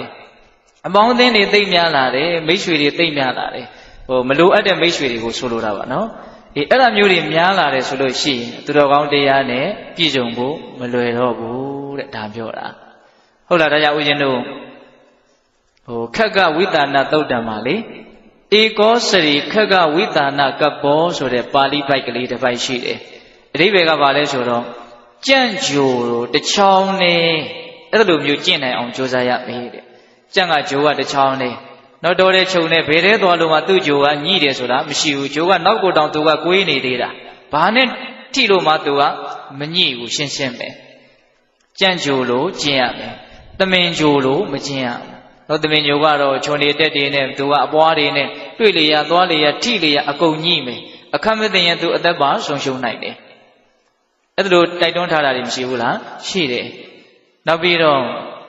ဝယုံပုတ်ကြီးလို့မကျင့်ရဘူးမြစ်စို့လို့ကျင့်ရမယ်ဆိုပြီးတော့ဦးဇင်းတို့မြတ်စွာဘုရားဟောထားတဲ့ဒေသနာတော်တွေမရှိဘူးလားရှိတယ်နော်ဝယုံပုတ်ဆိုတာကအင်မတန်ရှုပ်တာပေါ့ထဲထဲကဝါလေးတစ်ခုရကျင်တယ်ဆိုရင်ပြက်အောင်ခုတ်ပြီးတဲ့နောက်တော့မှသူ့ကိုပြင်ဘက်ကိုလွတ်လာအောင်ထွက်လာအောင်ဆွဲနှုတ်ဖို့ဆိုတာမလွယ်ဘူးအဲ့လိုပဲလူတွေဟာအပေါင်းဖော်တည်းဟူသောအရှုပ်ထွေးထဲမှာနစ်ပြီးတော့နောက်ရှုပ်ရှက်ခတ်ပြီးတော့နေတာအဲ့ဒါသူ့ကိုသူတော်ကောင်းတရားတည်းဟူသောလွင်ပြင်ဘက်ကိုဆွဲထုတ်ဖို့ဆိုတာမလွယ်ဘူးဟုတ်ရဲ့လားဒါကြောင့်မြစ်စို့လို့ကျင့်ရမယ်ဝယုံပုတ်ကြီးလို့မကျင့်ရဘူးလို့ပြောထားတာကိုရှိတယ်နော်အေးဒါကြောင့်ဒီမှာအရှင်တို့တာကစဉ်းစားတာစိတ်ငြိမ်မှုမှာပြုံမွေးတဲ့ပုဂ္ဂိုလ်တို့သည်သာလေသူတော်ကောင်းတရားဆိုတာပြည့်စုံနိုင်တာနော်အပေါင်းဖော်မှာတိတ်မွေးလျော်နှစ်ချိုက်ပျော်ပိုက်နေတဲ့ပုဂ္ဂိုလ်တွေသူတော်ကောင်းတရားမပြည့်စုံစေနိုင်ဘူးတဲ့ဒါနံပါတ်3သူစဉ်းစားတဲ့အတွေးပေါ့နောက်နံပါတ်4သူပါဆက်ပြီးတော့စဉ်းစားလဲဆိုတော့ဦးဇင်းကအကျဉ်းမြင်အကျဉ်းချုပ်ဆောင်းပုဒ်ကလေးစီထားတယ်မှတ်မိအောင်လို့နော်လူနေရောင်ရဲအဖော်နေဆွဲမြဲဝိရိယဟောနံပါတ်4ကျတော့သူဝိရိယကိုစဉ်းစားနော်အာရထဝိရိယတာယံဓမ္မောနာယံဓမ္မောကုတိတတ္တသူတော်ကောင်းတရားဆိုတာလုံးလကြိုးကိုအားထုတ်တဲ့ပုဂ္ဂိုလ်ရဲ့တဏ္ဍာမာသာလင်ပြည့်စုံနိုင်တာပြင်းရည်နေတဲ့ပုဂ္ဂိုလ်ရဲ့တဏ္ဍာမာသူတော်ကောင်းတရားဆိုတာမပြည့်စုံနိုင်ဘူးတဲ့နော်ပြင်းရည်နေတဲ့ပုဂ္ဂိုလ်ရဲ့တဏ္ဍာမာသူတော်ကောင်းတရားမပြည့်စုံနိုင်ဘူးနော်ပေသပေါင်းသူတော်ကောင်းတို့တရားလောက်တန်ဖိုးမရှိတဲ့အရာကိုတောင်မှအာမထုတ်ဖဲနဲ့မလုပ်ဖဲနဲ့ရနိုင်ကြလားမရနိုင်ဘူးနော်အဲ့တော့အင်မတန်တန်ဖိုးကြီးတဲ့တရားဟာအာမထုတ်ဖဲနဲ့ဘယ်နည်းနဲ့မှမရနိုင်ဘူးတန်ဖိုးအကြီးဆုံးသည်အာအထုတ်ရဆုံးဖြစ်မယ်လို့ဆိုလို့ရှိရင်တရားသည်အာအထုတ်ရဆုံးဖြစ်လိမ့်မယ်။ဟောဆိုတရားကတန်ဖိုးအကြီးဆုံးကိုဟုတ်ရဲ့လား။ဒါကြောင့်အာထုတ်သောပုဂ္ဂိုလ်သည်သာလျှင်သူတော်ကောင်းတရားနဲ့ထိုက်တန်တယ်ပြင်းရည်သောပုဂ္ဂိုလ်သည်သူတော်ကောင်းတရားနဲ့မထိုက်တန်ဘူးတဲ့။ဒါလက်တွေ့နဲ့ရှင်းပြီးတော့အရှင်မြတ်ကစဉ်းစားနေတာတွေးနေတာနော်။အဲ့ဒါနံပါတ်4သူတွေးတဲ့အတွေးပဲ။လူနေရောင်ရဲ့အဖော်နဲ့ဆွဲမြဲဝီရိယတတိသမာဓိပညာထဲပါနိဗ္ဗပင်္စဒါကဒီသုတ်တန်ရဲ့အနှစ်ချုပ်ပေါ့နောက်နံပါတ်5သူစဉ်းစားတာကတတိဥပဋိဋ္ဌတတိတယံဓမ္မောနာယံဓမ္မောမုဋ္ဌတတိတမြတ်စွာဘုရားရဲ့ဒီသူတော်ကောင်းတရားဆိုတာလောကုတ္တရာတရားဆိုတာတတိနဲ့ပြည့်စုံတဲ့ပုဂ္ဂိုလ်ရဲ့တန်တမာသာနဲ့ပြည့်စုံနိုင်တာမေ့လျော့ပြီးတော့တတိလွတ်ကင်းနေတဲ့ပုဂ္ဂိုလ်ရဲ့တန်တာမှာသူတော်ကောင်းတရားဆိုတာမပြည့်စုံနိုင်ဘူးတဲ့တတိဆိုတာမြတ်စွာဘုရားရဲ့အဆုံးအမပြည့်စုံဖို့အတွက်အင်မတန်အရေးကြီးတဲ့ တဲ့ပြောရရင်အရေးအကြီးဆုံးတရားဖြစ်တယ်လို့တောင်ပြောလို့မရဘူးလားနော်ကိုဘာဖြစ်လို့ဖြစ်နေမှမသိတဲ့လူတယောက်တည်သူတော်ကောင်းတရားသိဖို့ဆိုတာဘယ်လိုမှမဖြစ်နိုင်ဘူးဒါကြောင့်တတိထားရမှာနော်ဒီနေရာမှာပိဋကပေါင်းသူတော်ကောင်းတို့တတိလို့ပြောလိုက်ရင်ပိဋကတို့ရဲ့စိတ်ထဲမှာတတိပဋ္ဌာန်ဆိုတာလေးတော့တွေးပြီးသားဖြစ်မယ်ထင်ပါတယ်နော်ကိုယ့်ရဲ့ယုတ်ကာယဘာတွေဖြစ်နေသလဲပူတာတွေဖြစ်နေလားအေးတာတွေဖြစ်နေလားလှုပ်ရှားတာတွေဖြစ်နေလားတွန်းကန်တာတွေဖြစ်နေလားဘလို့သဘောဝတွေဖြစ်နေလေအကြောင်းအားလျော်စွာဒလဇက်ကြီးဖြစ်နေတာတော့မရှိဘူးလားရှိတယ်ဖြစ်နေတာရှိတယ်အဲ့ဒါကိုဖြစ်နေတဲ့အတိုင်းလေးမှန်မှန်ကန်ကန်အပူမရှိအလိုမရှိနှုတ်ပယ်ချက်တွေမပါဘဲနဲ့ဖြည့်ဆွက်ချက်တွေမပါဘဲနဲ့တိနေအောင်ကြိုးစားနေမယ်ဆိုရင်ဒါတတိထားနေတယ်လို့ပြောလို့မရဘူးလားရတယ်နောက်ခံစားချက်တွေချမ်းသာတာတွေပဲဖြစ်ဖြစ်ဆင်းရဲတာတွေပဲဖြစ်ဖြစ်အဆင်ပြေတာတွေအဆင်မပြေတာတွေကောင်းတာတွေမကောင်းတာတွေဘယ်လိုခံစားချက်မျိုးကိုမဆိုဖြစ်နေတဲ့အတိုင်းခံစားချက်ကိုခံစားချက်မျှပဲလို့တတိဥစည်းပြီးတော့သိနေမယ်ဆိုရင်ဒါတတိရှိနေတယ်လို့ပြောလို့မရဘူးလားရတယ်နော်နောက်ပြီးတော့ကိုယ့်ရဲ့စိတ်အတွေးတွေမြင့်မြတ်တဲ့အတွေးတွေရှိမယ်ယုံညံ့တဲ့အတွေးတွေရှိမယ်တဲ့ပြောရရင်လိုချင်တာတွေရှိမယ်မလိုချင်တာတွေရှိမယ်မကျေနပ်တာတွေရှိမယ်ကျေနပ်တာတွေရှိမယ်သိတာတွေရှိမယ်မသိတာတွေရှိမယ်စိတ်ရဲ့ယုံညံ့တဲ့သဘောမြင့်မြတ်တဲ့သဘောဒီစိတ်သဘောတွေကိုသိတယ်ဆိုရင်လည်းဒါပါခေါ်မလို့တတိအဲ့လိုပဲမြင်ချင်းကြားချင်းနားချင်းစားချင်းထီချင်းတွေးချင်းအစရှိတဲ့ခန္ဓာမှာဖြစ်ပေါ်နေတဲ့သဘာဝတရားမျိုးစုံသဘောမျိုးစုံအကြောင်းအားလျော်စွာဖြစ်ပေါ်လာတဲ့တရားတွေမရှိဘူးလားရှိတယ်အဲ့ဒါတွေကိုသိတယ်ဆိုရင်လည်းတတိပဲဒါတတိပဋ္ဌာန်တရား၄ပါးကိုဥစဉ်အနှစ်ချုပ်ပြီးတော့ပြောလိုက်တာအဲ့ဒီတတိတရားမရှိတဲ့ပုဂ္ဂိုလ်ရဲ့တန်တာမှာသူတော်ကောင်းတရားပြည့်စုံဖို့ဆိုတာမဖြစ်နိုင်ဘူးတဲ့တတိအားကြီးတဲ့ပုဂ္ဂိုလ်ရဲ့တန်တာမှာလည်းသူတော်ကောင်းတရားဆိုတာပြည့်စုံနိုင်တာပါတဲ့နော်ဒါနံပါတ်5သူစဉ်းစားတဲ့အတွေ့ပေါ့နောက်နံပါတ်6ပါစဉ်းစားလဲဆိုတော့တမာတိနော်တမာတိတမာဟိတတယံဓမ္မောနာယံဓမ္မောအတမာဟိတတသူတော်ကောင်းတရားဆိုတာတည်ငြိမ်တဲ့တမာတိနဲ့ပြည့်စုံတဲ့ပုဂ္ဂိုလ်ရဲ့တန်တမာသာလည်းပြည့်စုံနိုင်တာစိတ်တွေပြန့်လွင့်လို့တမာတိကင်းတဲ့ပုဂ္ဂိုလ်ရဲ့တန်တမာသူတော်ကောင်းတရားဆိုတာမပြည့်စုံနိုင်ဘူးလို့ဒါသူစဉ်းစားဟုတ်တာပေါ့တမာတိရှိမှသာလေတမာဟိတောဘိက္ခွေယထာဘုဒ္ဓံပဇာနာတိတဲ့တည်ငြိမ်မှဟုတ်သည့်အတိုင်းမှန်သည့်အတိုင်းသိတယ်ဆိုတဲ့ဉာဏ်ပညာဆိုတာဖြစ်တာဉာဏ်ပညာဆိုတာဖြစ်မှဒုက္ခဆိုတာငြိမ်းတာဟုတ်တယ်နော်ဒါကြောင့်တမာတိတရားဟာအရေးမကြီးဘူးလားအရေးကြီးတာပေါ့ဗျအရေးကြီးလို့သီလသာသနာတမာတိသာသနာပညာသာသနာဆိုပြီးတော့တခန္တနာတမာတိသာသနာဆိုပြီးဟောထားတာမရှိဘူးလားရှိတယ်တချို့ကတမာတိကိုပယ်ကျင်တာတွေတချို့ပြောတာတွေဆိုတာတွေကြားဘူးတာရှိတယ်နော်တမာတိဟာအရေးမကြီးဘူးလားအရေးကြီးတယ်မြတ်စွာဘုရားကိုယ်တော်တိုင်သစ္စာတန်ရုပ်ထဲမှာတိုက်တွန်းထားတာရှိတယ်တမာတိတော်ဘိက္ခွေယထာဘုဒ္ဓံပဇာနာတိတည်ငြိမ်မှမှန်မှန်ကန်ကန်သိနိုင်တာဒါကြောင့်တမာတိရှိအောင်ကြိုးစားရမယ်လို့တိုက်တွန်းထားတာရှိဦးဇင်းတို့မဂ်ကင်၈ပါးဆိုတာကိုပဲစဉ်းစားကြည့်မဂ်ကင်၈ပါးထဲမှာတမာတိဆိုပြီးတော့မပါဘူးလားနော်တမာဝါယမတမာတတိတမာတမာတိဆိုပြီးတော့တမာတိမဂ်ကင်၃ပါးမဂ်ကင်၈ပါးရဲ့အင်္ဂါအစိတ်အပိုင်းနော်ဆိုကြပါစို့မဂ်ကင်၈ပါးဒီဘိန်းကြီးတစ်ဘိန်းဖြစ်မယ်ဆိုလို့ရှိရင်ဒီတမာတိဒီအင်္ဂါအစိတ်ပိုင်း၃ခုဖြစ်နေတဲ့အတွက်ကြောင့်သူတို့မပါရင်ဒီဘိန်းကြီးပြတ်မသွားပြီဘူးလားကောင်းကောင်းသွားလို့ရအောင်မလားမရတော့ဘူးတမာတိမပါလို့မဖြစ်ဘူးဒါပေမဲ့တမာတိကပန်းတိုင်တော့မဟုတ်ဘူးเนาะကရိယာတစားပလာပေါ့အတိတူးညံတူးကိုရဖို့အတွက်အသုံးချရမယ်သူပါမှလည်းပဲပန်းတိုင်ကရောက်နိုင်တာဟုတ်ရဲ့လားအေးဒါကြောင့်တမာတိရှိမှသာလေသူတော်ကောင်းတရားဆိုတာပြည့်စုံနိုင်တာတမာတိမရှိရင်သူတော်ကောင်းတရားမပြည့်စုံနိုင်ဘူးတဲ့ဒါသူတွေးတာနံပါတ်6ရောက်သွားပြီเนาะအေးနောက်ဆုံးနံပါတ်9သူတွေးတဲ့အတွေးရှစ်ခုမြောက်အတွေးကမြတ်စွာဘုရားဖြည့်နော်နံပါတ်9သူတွေးတဲ့အတွေးကဘာလဲဆိုတော့ပညာဝတ္တောယံဓမ္မောနာယံဓမ္မောဒုပ္ပညတ္တပညာတရားနဲ့ပြည့်စုံတဲ့ပုဂ္ဂိုလ်ရဲ့တန်တမှားတာနဲ့သူတော်ကောင်းတရားဆိုတာပြည့်စုံနိုင်တာတဲ့ပညာမရှိတဲ့ပုဂ္ဂိုလ်ရဲ့တန်တမှာသူတော်ကောင်းတရားဆိုတာပြည့်စုံနိုင်ဘူးတဲ့ဒီနေရာမှာပညာဆိုတာကနေပယ်ကအကျယ်ကြီးဗျအခြေခံအပြင်ကံကံရဲ့အကျိုးကိုသိမြင်နားလည်မှုကနေစရတယ်အထွတ်အထိပ်အရာပြောရမယ်ဆိုရင်တော့သစ္စာ၄ပါးကိုသိတဲ့သဘောပေါ့အဲ့ဒါပညာရဲ့အထွတ်အထိပ်နော်ကောင်းတာလို့ရင်ကောင်းတာဖြစ်မယ်မကောင်းတာလို့ရင်မကောင်းတာဖြစ်မယ် ကိုလှုပ်ထားတဲ့လှုပ်ရဲ့အကျိုးဆက်ကိုကိုယ်သာလျှင်ခံစားရမယ်ဆိုတဲ့အသိအမြင်အခြေခံရှိဖို့မလိုဘူးလားလိုတယ်ဒါပေမဲ့ဦးဇင်းတို့ဒေသနာတော်အသီးသီးမှာတော့ပညာရဲ့အဓိပ္ပာယ်ကိုမြတ်စွာဘုရားဘယ်လိုဖွင့်ဆိုလဲဒီသုတ်တန်ရဲ့နောက်ပိုင်းမှာလည်းပဲပညာဆိုတာဘာလဲဆိုတာကိုမြတ်စွာဘုရားကိုယ်တော်တိုင်ပြောထားတာရှိတယ်ပညာဆိုတာဘာလို့ဆိုတော့ယုံနံကိုဖောက်ထွင်းပြီးတော့တဲ့သိမြင်နားလေတဲ့ယုတ်တဏ္ဍတို့ရဲ့ဖြစ်ချင်းပြည့်ချင်းကိုသိမြင်နားလေတဲ့သဘောကိုပညာလို့ခေါ်တာတဲ့ဟိုအရက်ပြောလေးနားလေလွယ်အောင်ပြောရရင်တော့ဖြစ်ချင်းပြည့်ချင်းကိုနားလေရင်ပညာတရားဓမ္မတို့ဦးဇင်းတို့ရဲ့ဒီခန္ဓာမှာအကြောင်းအားလျော်စွာ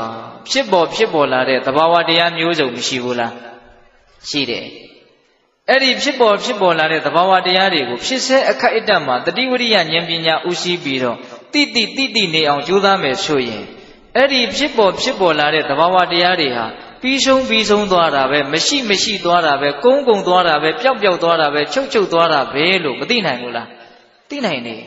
ဖြစ်တိုင်းကိုသာသိအောင်လို့ဖြစ်တဲ့သဘောတွေဟာမရှိတော့ဘူးဆိုတာသိရ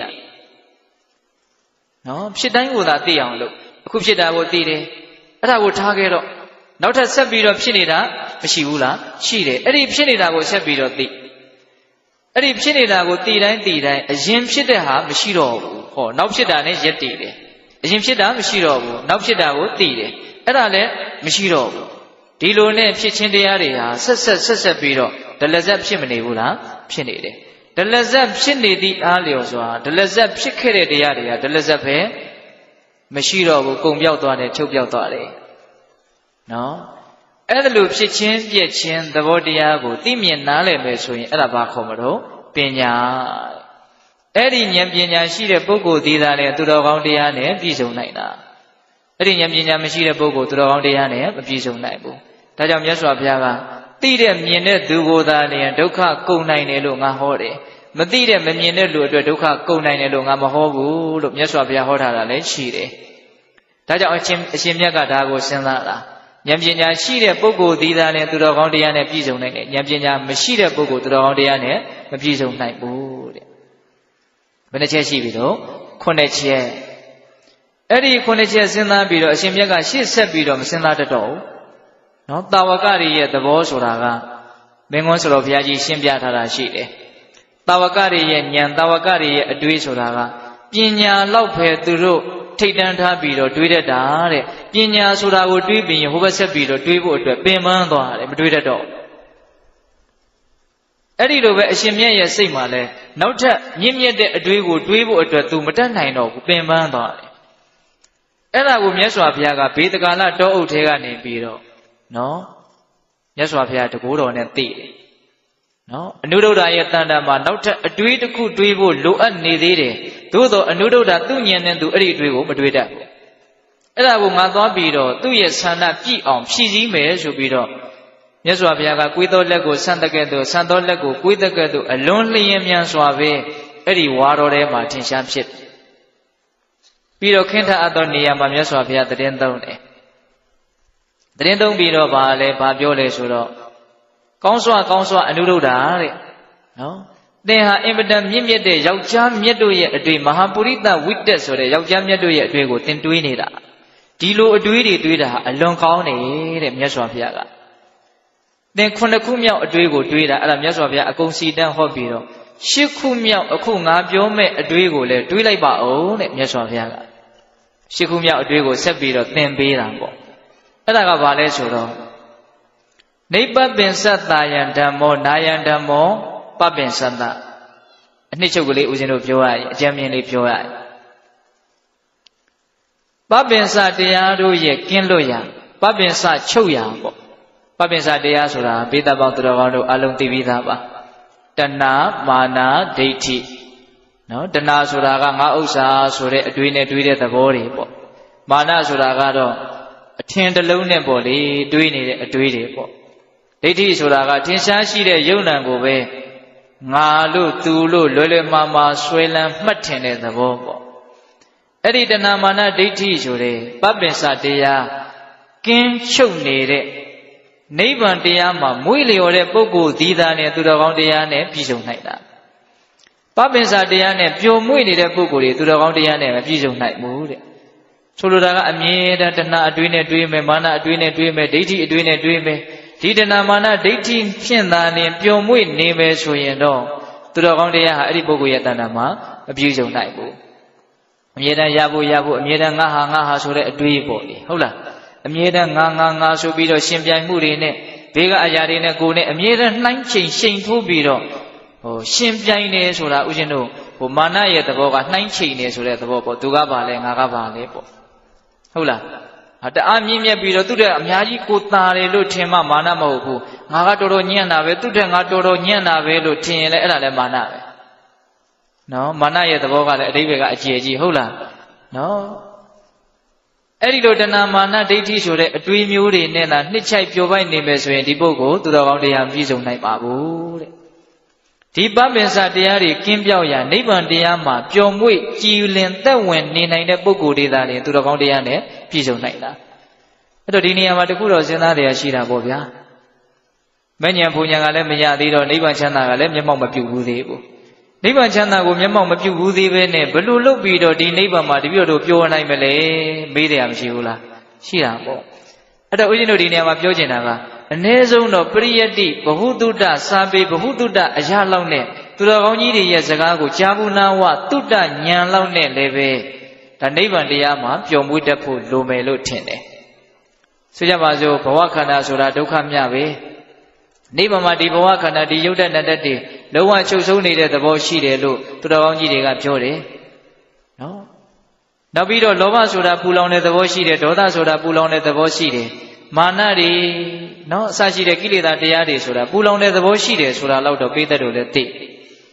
ိအဲ့ဒီပူလောင်တတ်တဲ့ကိလေသာတွေလုံးဝချုပ်ငြိမ်းနေတဲ့သဘောဟာဘလောက်ချမ်းသာမလဲဒီလောက်လေးတော့ဒကာဓမ္မတို့ဦးဇင်းတို့စဉ်းစားတတ်ဖို့မလိုဘူးလားလိုတာပေါ့အဲ့ဒါလို့တွေးပြီးတော့လည်းပဲဒီဘက်ကန်းကအလွန်ဆင်းရဲတယ်ဒီသဘောတရားတွေကမကောင်းတဲ့သဘောတရားတွေဒီသဘောတရားတွေချုပ်ဆုံးနေတဲ့နိဗ္ဗာန်ဆိုတဲ့သူတော်ကောင်းတွေမြတ်နိုးတဲ့သဘောတရားသီးတာလေဒါတကယ်ကောင်းတဲ့တကယ်ချမ်းသာတဲ့သဘောဖြစ်လိမ့်မယ်လို့ဒီလိုအတွေးမျိုးလေးတွေဟာမြတ်နိုးစရာမကောင်းဘူးလားအနည်းဆုံးတော့အဲ့ဒါတော့တွေးရရမှာပေါ့ဟုတ်ရဲ့လားအဲ့တော့ဘေးသားပေါင်းသူတော်ကောင်းတို့ပပင်စချုပ်ရာနိဗ္ဗာန်မှာပျော်မွေ့နှစ်ချိုက်သောပုဂ္ဂိုလ်သည်သာလျှင်သူတော်ကောင်းတရားနဲ့ပြည့်စုံနိုင်တယ်ပပင်စတရားနဲ့ပျော်မွေ့နေတဲ့ပုဂ္ဂိုလ်တွေသူတော်ကောင်းတရားနဲ့ပြည့်စုံနိုင်ဘူးတဲ့အဲ့ဒီရှစ်ခုမြောက်အတွေးကိုမြတ်စွာဘုရားကအနုရုဒ္ဓကိုသင်ပေးတာအဲ့လိုသင်ပေးပြီးတော့အနုရုဒ္ဓတဲ့ဒီရှစ်ပါးသောအတွေးတွေကိုသင်ဟာအမြဲတမ်းတွေးပါပြီးရင်သူတော်ကောင်းတရားကိုဆက်လက်ပြီးတော့အားထုတ်ပါဒါဆိုရင်သင်ဟာမကြခင်မှာပဲတရားသူတရားမြတ်ကိုရလိမ့်မယ်နောက်ပြီးတော့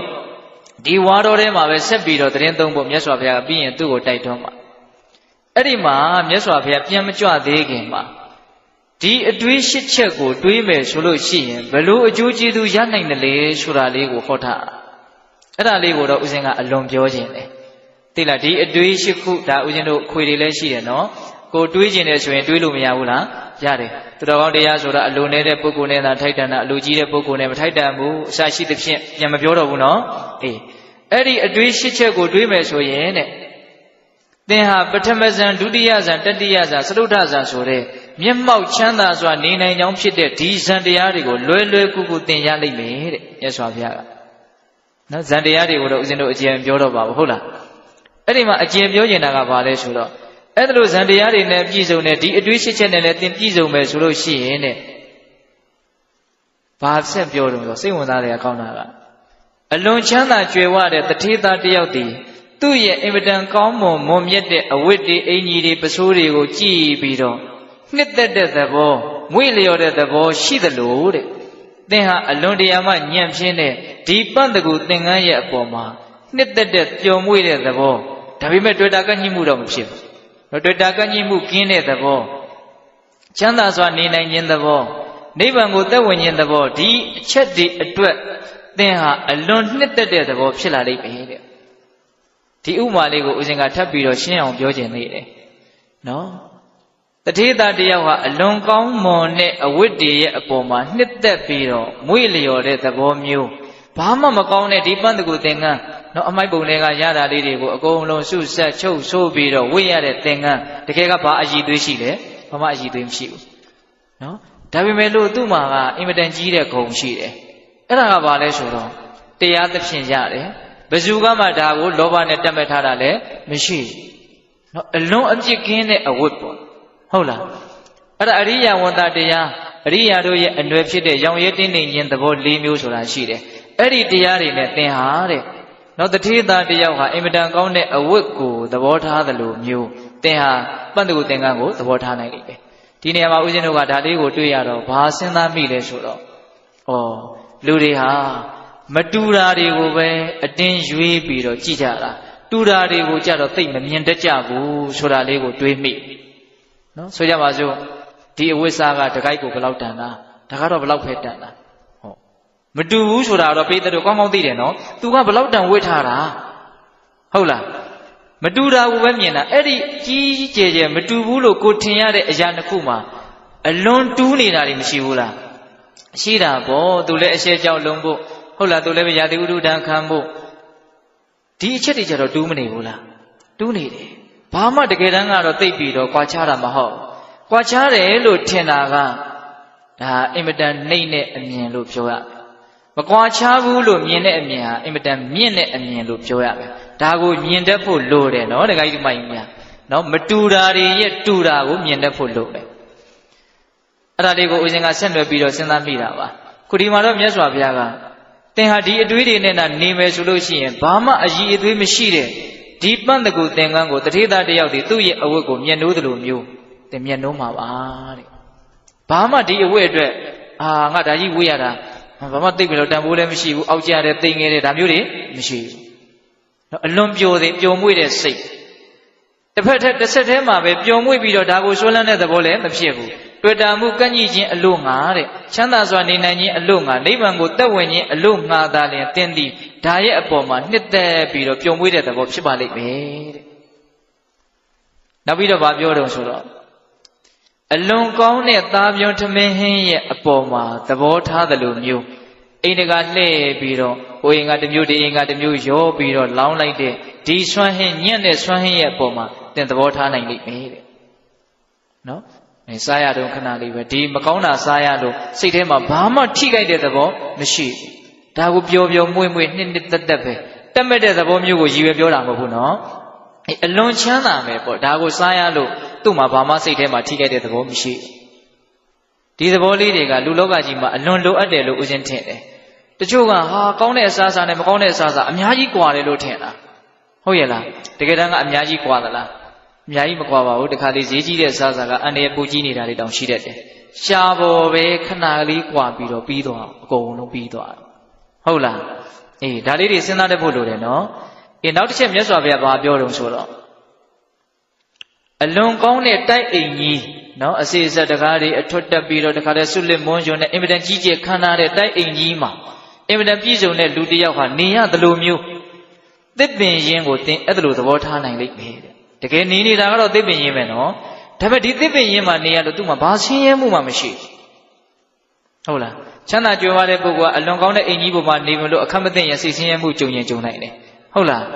အေးအဲ့တော့အင်မတန်ကောင်းတဲ့အိမ်မှာနေရတယ်လို့မျိုးသစ်ပင်ရင်းမှာနေရတာမျိုးကိုသင်သဘောထားနိုင်လားလိမ့်ပဲနော်ကန့်ကြီးတဲ့သဘောတော့လည်းမပါဘူးနော်အဲ့ဒါကိုဦးဇင်းကအကျေတဝက်မပြောတာပါဟုတ်လားအဲ့တော့ပိဋကတ်တို့ကိုစဉ်းစားသိချင်တာကလောကကြီးမှာ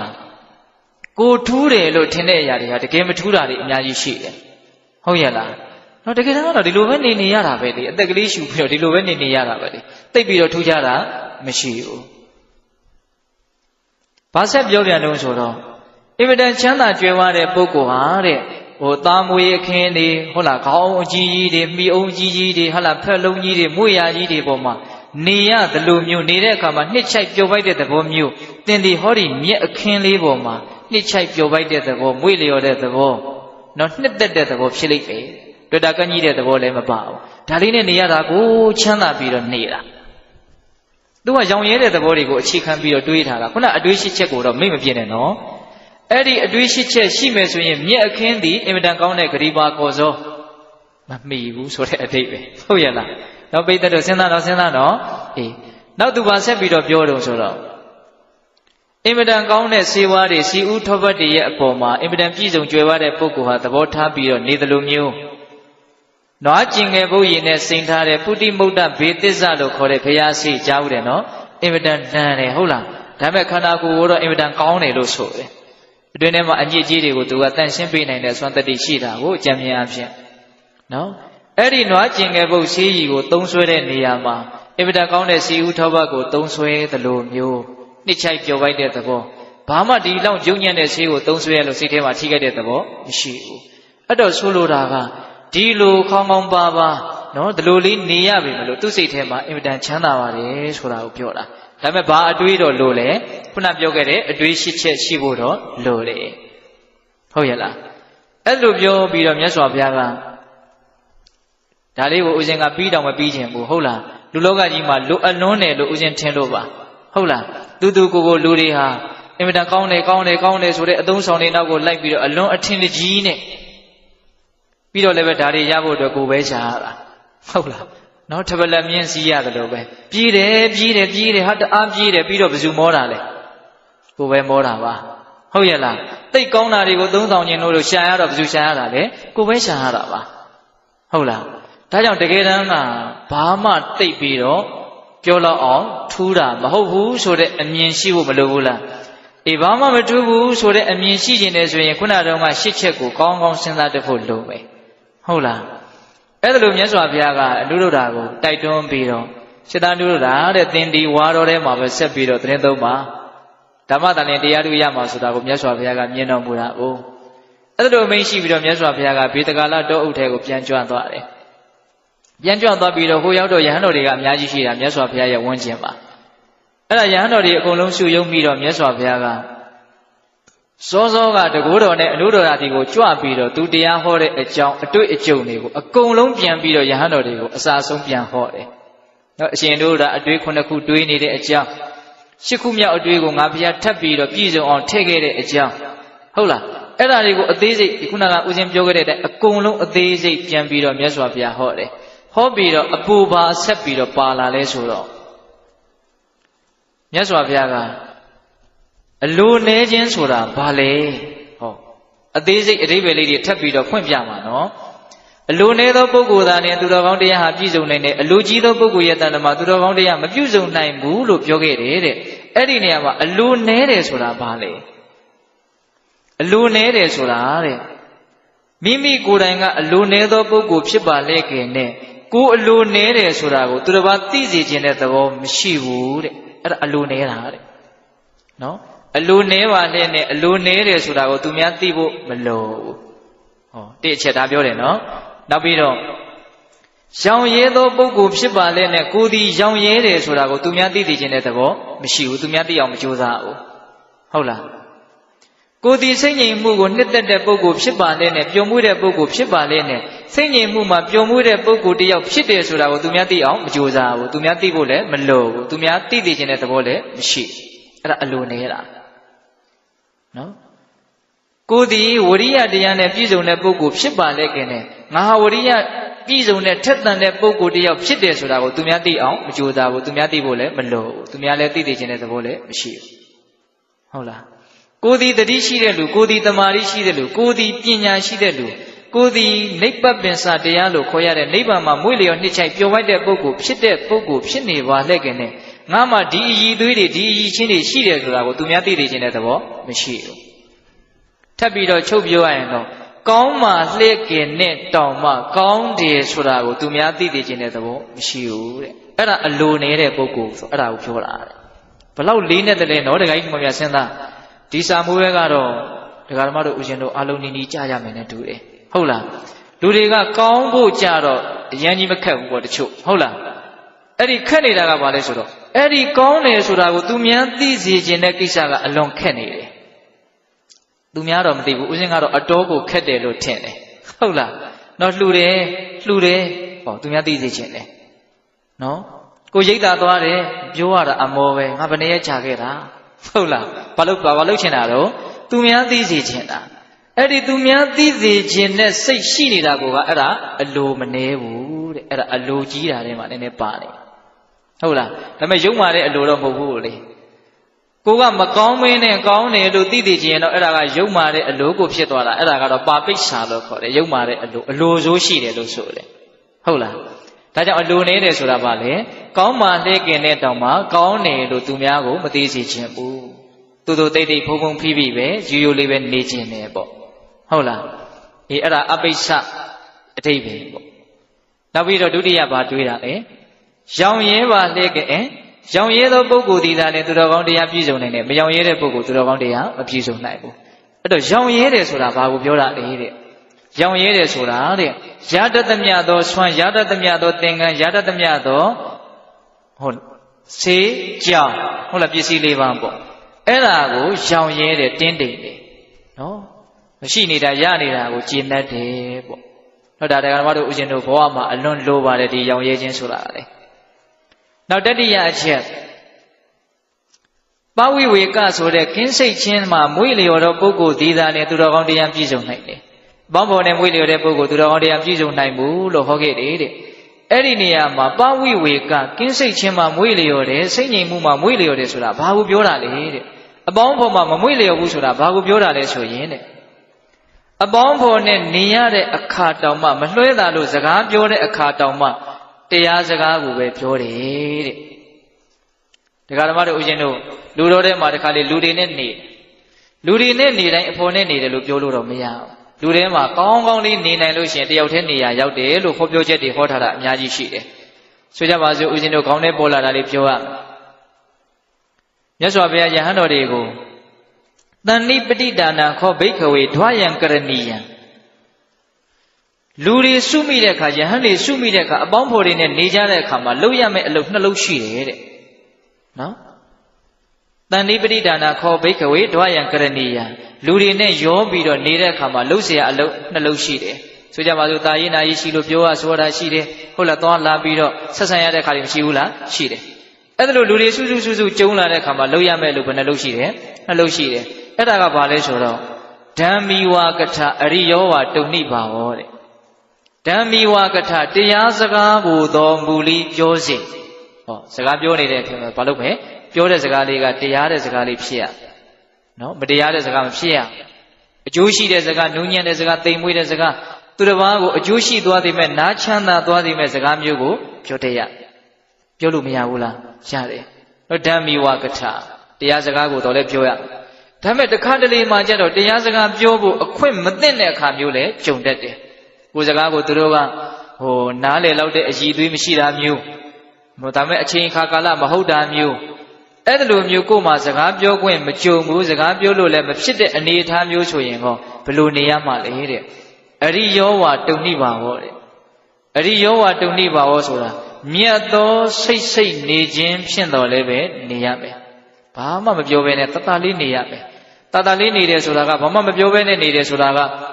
စိတ်ကောက်ပြီးတော့စိတ်လှုပ်ပြီးတော့မကြည်မနှက်ဖြစ်ပြီးတော့စူးစူးကြီးလှုပ်ပြီးတော့နေတာမျိုးကိုဆိုလိုတာမဟုတ်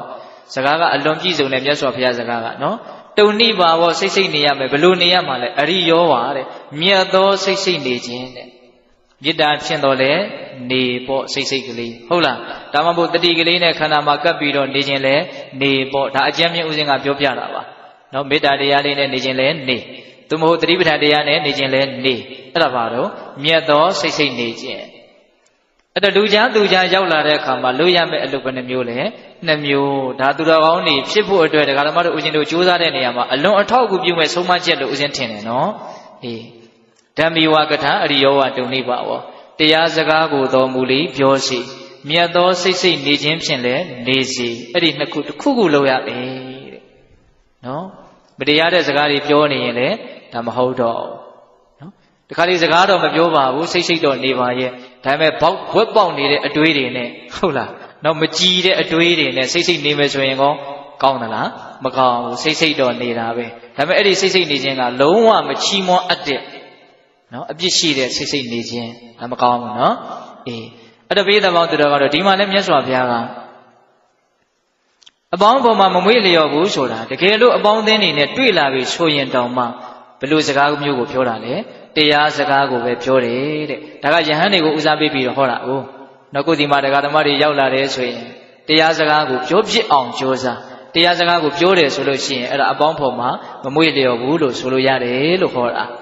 ဟုတ်ရဲ့လားအေးအဲ့တော့နောက်ဦးဇင်းတို့ဗာဆက်တွေ့တော့ဝရိယ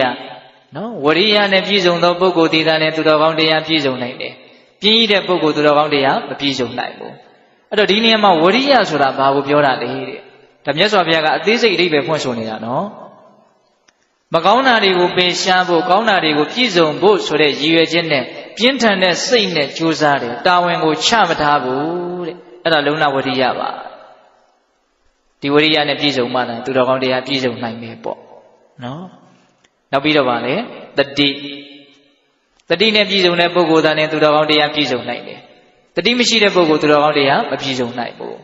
အဲ့တော့တတိဆိုတာဗာလေအချိန်ကာလကြာမြင့်စွာကပြုခဲ့တာတွေကိုအမှတ်ရနိုင်တယ်ဆွဲမြဲတဲ့တတိရှိတယ်ခိုင်မာတဲ့တတိရှိတယ်အထူးသဖြင့်တတိပဋ္ဌာန်ဒေသနာတော်နဲ့အညီဟောထားတဲ့နော်ကိုယ်ခန္ဓာမှာဖြစ်နေတဲ့သဘာဝတရားတွေကိုဒလဇက်တိနေအောင်ကြိုးစားတဲ့တတိနဲ့ပြည့်စုံတယ်လို့ဒကာဓမ္မတို့နားလည်လို့မရဘူးလားရတယ်အဲ့ဒါတတိနော်နောက်ပြီးတော့ဗါတော့တမာတိရှိတဲ့ပုဂ္ဂိုလ်သားနဲ့သူတော်ကောင်းတရားပြည့်စုံနိုင်တယ်တမာတိမရှိတဲ့ပုဂ္ဂိုလ်သူတော်ကောင်းတရားမပြည့်စုံနိုင်ဘူးအဲ့တော့တမာတိဆိုတာဘာကိုပြောတာတုံးဆိုတော့အဲ့ဒီမှာတော့မြတ်စွာဘုရားကဇန်၄ပါးပေါ့နော်ပထမဇန်ဒုတိယဇန်တတိယဇန်သရုဒ္ဓဇန်ဒီသရုဒ္ဓဇန်ထိရထားတယ်ဆိုလို့ရှိရင်အဲ့ဒါတမာတိနဲ့ပြည့်စုံတယ်လို့ဆိုရတယ်တဲ့ဒါကတော့ဘုရင်တို့ကမ္မထံဘာဝနာတစ်မျိုးမျိုးကိုစ조사အထုတ်ပြီးတော့ရအောင်လုပ်နိုင်မယ်ဆိုရင်မကောင်းဘူးလားကောင်းတယ်ဇန်၄ပါးဒီပင်နဲ့တမာတိပါတဲ့နောက်ပညာနဲ့ပြည့်စုံတဲ့ပုဂ္ဂိုလ်ဒီသာနဲ့သူတော်ကောင်းတရားပြည့်စုံနိုင်တယ်ပညာမရှိတဲ့လူသူတော်ကောင်းတရားမပြည့်စုံနိုင်ဘူးအဲ့တော့ပညာဆိုတာဘာကိုပြောတာတော့ယခုနကနည်းနည်းတော့ပြောခဲ့ပြီနော်ဒီယုတ်တဲ့နန္တကိုဖောက်ထွင်းဖောက်ပြီးတော့သိနိုင်မြင်နိုင်ပြီးတော့နော်ဖြစ်ချင်းပြချင်းတရားကိုနားလေတဲ့အတိဒါကိုပညာလို့ဆိုပဲနောက်တစ်ခါမှာစကားလုံးလေးတွေကအလွန်အဓိပ္ပာယ်သွားတယ်နိဗ္ဗေဒနော်ယုံနံကိုထွင်းဖောက်သိမြင်နေဟောထွင်းသွားတယ်ဖောက်သွားတယ်နော်ကိုယ်မှာဖြစ်နေတဲ့သဘာဝတရားတွေကိုဟောပဇာနာတိအပြားအဖြစ်ပိုင်းခြားပြီးတော့သိပြီဟောပိုင်းခြားတယ်ဆိုတဲ့စကားလေးလည်းအလွန်သဘောကျတယ်ကောင်းတဲ့စကားနော်ပိုင်းခြားနိုင်ရမယ်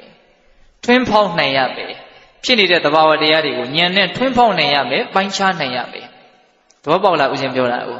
နော်အေးအဲ့ဒါပညာတရားပဲနောက်ပပင်စဆိုတာဘာလဲနိဗ္ဗပင်စဆိုတာဘာလဲဆိုတာကြတော့နိဗ္ဗပင်စဆိုတာကနိဗ္ဗာန်ကိုပြောတာပါတဲ့အဲ့ဒီနိဗ္ဗာန်မှာပြေးဝင်သက်ဝင်ကြည်ပြီးတော့ကြည်လင်ပြီးတော့ဒါကိုစိတ်ဝင်စားပြီးတော့ပြုံမွေ့နှစ်ချိုက်နေတယ်ဆိုလို့ရှိရင်ဒါနိဗ္ဗပင်စတရားမှာပြုံမွေ့နှစ်ချိုက်တယ်လို့ဆိုရတယ်လို့မြတ်စွာဘုရားကယဟန်တော်တွေကိုအဲ့လို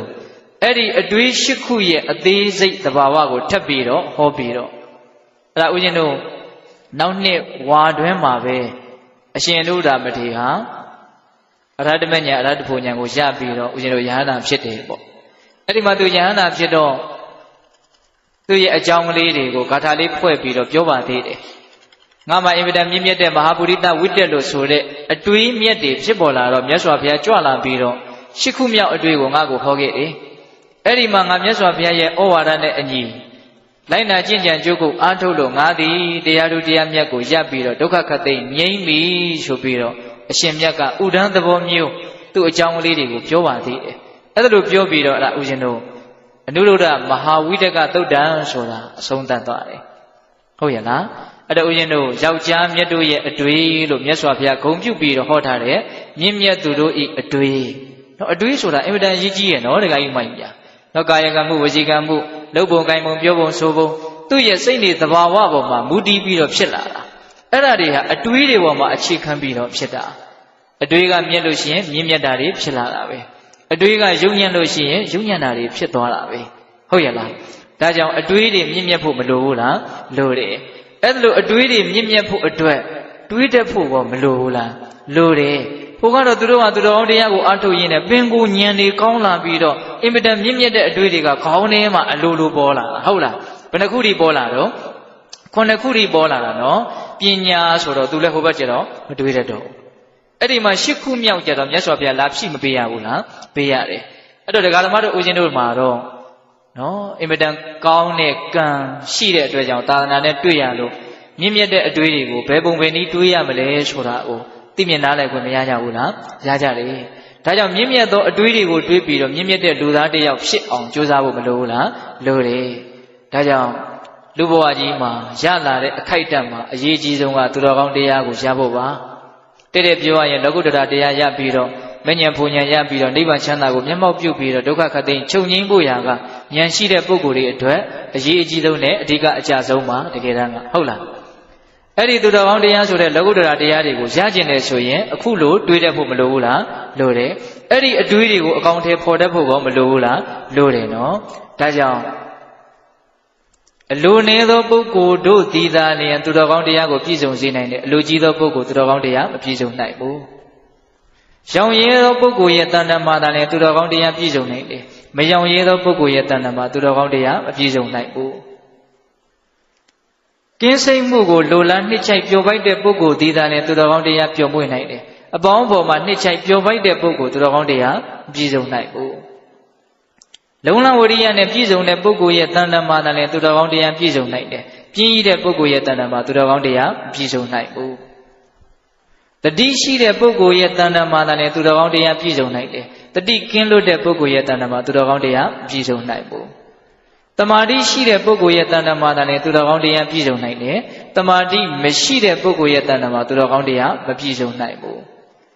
ပညာရှိတဲ့ပုဂ္ဂိုလ်ရဲ့တဏ္ဍာမှာသာလျှင်သူတော်ကောင်းတရားပြည့်စုံနိုင်တယ်ပညာမရှိတဲ့ပုဂ္ဂိုလ်ရဲ့တဏ္ဍာမှာသူတော်ကောင်းတရားမပြည့်စုံနိုင်ဘူးနိဗ္ဗာန်တရားမှာမွေ့လျော်နှစ်ချိုက်ပျော်ပိုင်သောပုဂ္ဂိုလ်ရဲ့တဏ္ဍာမှာသာလျှင်သူတော်ကောင်းတရားပြည့်စုံနိုင်တယ်ပပင်စတရားမှာမွေ့လျော်နှစ်ချိုက်ပျော်ပိုက်တဲ့ပုဂ္ဂိုလ်ရဲ့တဏ္ဍာမှာသူတော်ကောင်းတရားမပြည့်စုံနိုင်ဘူးတဲ့အတွေးဘယ်နှချက်လဲရှစ်ချက်အဲ့ဒါကိုပိဋကပေါင်းသူတော်ကောင်းတို့ဆောင်းပုဒ်ကလေးနဲ့မှတ်ချင်တယ်ဆိုလို့ရှိရင်တော့လူနေရောင်ရဲအဖော်နဲ့ဆွဲမြဲဝရိယတတိတမာတိပညာမှတ်ပါထဲ့ပါနိဗ္ဗပင်စာဆိုပြီးတော့ဒါဆောင်းပုဒ်ကလေးနဲ့မှတ်ထားရင်ဒါအတူချုပ်ပြီးတော့ခေါင်းထဲမှာမှတ်မိနေမှာပေါ့ဟုတ်ရဲ့လားဒါကြောင့်ပိဋကပေါင်းသူတော်ကောင်းတို့ဒီမြင့်မြတ်သောအတွေးတွေကိုတွေးတတ်အောင်ဒီဒေသနာတော်ကိုလေ့လာပြီးတော့တွေးတတ်အောင်ကြိုးစားဖို့မလိုဘူးလားလိုပါတယ်အဲ့ဒီအတွေးတွေကောင်းလာတာနဲ့အမျှတော့ကိုယ့်ရဲ့ဘဝကိုပိုးပြီးတော့နှစ်သက်တဲ့သဘောနှစ်သက်တဲ့သဘောဆိုတာကတွေ့တာမမောတဲ့သဘောနဲ့ရည်ရွယ်ပြောတာမဟုတ်ဘူးနော်ရောင်ရဲတင်းတိမ်တဲ့သဘောနဲ့ဟုတ်လားရောင်ရဲတင်းတိမ်တဲ့သဘောနဲ့ဘဝကိုကြည်နဲ့တယ်ဆိုတဲ့သဘောမျိုးကိုပြောတာစိတ်ချမ်းသာမှုရတယ်ဆိုတာကိုပြောတာဟုတ်ရဲ့လားဒါကြောင့်မြင့်မြတ်သောအတွေးကိုတွေးပြီးတော့ဘဝမှာကြည်ကြည်နက်နက်ချမ်းချမ်းသာသာရှိရှိနေနိုင်ကြဖို့မလိုဘူးလားအေးအဲ့ဒါလိုမြင့်မြတ်သောအတွေးတွေတွေးပြီးတော့မြင့်မြတ်သောအလုတ်တို့ဖြစ်မြင့်မြတ်တဲ့လူတစ်ယောက်ဖြစ်အောင်ကြိုးစားနိုင်ကြပါစေလို့ဦးဇင်းတို့ဆန္ဒပြုပြီးတော့နော်ဦးဇင်းတို့တရားဟောတာတနာရီနဲ့15မိနစ်ပြည့်တော့မယ်နော်ဒါကြောင့်မြင့်မြတ်သူတို့ဤအတွေးဆိုတဲ့မဟာပုရိသဝိတကသုတ်တံအနုရုဒ္ဓမဟာဝိတကသုတ်တံဆိုတာကိုဦးဇင်းတို့မေတ္တာပို့ပြီးတော့အဆုံးသတ်ကြရအောင်နော်ဘဝတုသဗ္ဗမင်္ဂလရက္ခန္တုသဗ္ဗဒေဝတာသဗ္ဗဗုဒ္ဓ ानु ဘာဝေနတရာဒုက္ခိဝန္တုတိဘဝတုသဗ္ဗမင်္ဂလရက္ခန္တုသဗ္ဗဒေဝတာသဗ္ဗဓမ္မာ ानु ဘာဝေနတရာဒုက္ခိဝန္တုတိဘဝတုသဗ္ဗမင်္ဂလရက္ခန္တုသဗ္ဗဒေဝတာသဗ္ဗသံဃာ ानु ဘာဝေနတရာဒုက္ခိဝန္တုတိတေတုမာကသင်တရားနာပိသပေါင်းသူတော်ကောင်းတို့ဇာတာအလုံးသောတတ္တဝါနန္တတို့အားသဗ္ဗမင်္ဂလလောကီလောကုတ္တရာကောင်းဆိုသည်မြတ်မင်္ဂလာဝဝတိဘဝတုကောင်းစွာမသွေဖြစ်တော်မူကြပါစေတည်းသဗ္ဗဒေဝတာမိမိတို့ခန္ဓာကိုယ်မှာစောင့်ကြနေကြကုန်သောနတ်မိမိတို့အိမ်မှာစောင့်ကြနေကြကုန်သောနတ်မိမိတို့သာသနာမိမိတို့ကဘာမှာစောင့်ကြနေကြကုန်သောနတ်မြတ်နှကောင်းနတ်အပေါင်းတို့ကလည်းပဲရက္ခတုကောင်းစွာမသွေစောင့်ရှောက်တော်မူနိုင်ကြပါစေတည်းသဗ္ဗဝရတုဘဝေနခေငံဝါလူသေးစုမငါပွင့်တော်မူကြတဲ့သုစတုတာဘာဘုရားရှင်ကိုတော်မြတ်တို့ရဲ့တကူတေဇောအာနုဘောတော်တို့ကြောင့်၎င်းသဗ္ဗဓမ္မတုဘဝေနဘယ်လီတံဘူလီတံနိဗ္ဗာန်ပရိယတိဟုဆိုသောစေတံသောတရားတော်မြတ်တို့ရဲ့တကူတေဇောအာနုဘောတော်တို့ကြောင့်၎င်းသဗ္ဗသံဃာတုဘဝေနဘဂထံလေးရောက်ဗလထံလေးရောက်ဆိုသောရှေယောတော်ရိယသံဃာရှင်မြတ်တို့နှင့်တကွာသီလဂုဏ်သမာဓိဂုဏ်ပညာဂုဏ်တို့နဲ့ပြည့်စုံတော်မူကြတဲ့သမုဒိတံကအရှင်ကောင်းရှင်မြတ်ပေါင်းတို့ရဲ့တကုတေဇောအာနုဘောတော်တို့ကြောင့်၎င်းတရားနိယောညပါဘေခါပဆိုင်ချိန်ရှိတိုင်းဒုက္ခိကိုစိတ်နှပြချမ်းမှချမ်းသာခြင်းရှိကြကုန်သည် ဘဝတုကောင်းစွာမသွေဖြစ်တော်မူကြပါစေတည်း